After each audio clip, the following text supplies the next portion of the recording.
Kasama po natin ang President ng Makati Chapter, si Sir Lemuel Eggers. And Sir, ano man sabi mo sa ating expo ngayon? And ano man sabi mo sa ating mga developers partner? Sobrang saya kasi last year we had our very first expo sa Mega Mall, remember? Nag-level up tayo ngayon. Nasa gitna tayo ng very high foot traffic at the heart of Makati Central Business District. So sobrang maraming possible clients and even kanina nabilitan ko isang developer naka-close ng deals. Dalawa na kami. Congratulations. Kami dito sa Heartland meron na rin marami na rin viewings and then mga project inquiries.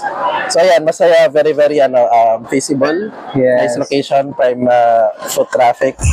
So ayan, maraming activities even tomorrow and sa Saturday, Makati Shangri-La. Thank you, sir. Kita-kits tomorrow and Kita-kits tomorrow sa Shangri-La ng Saturday.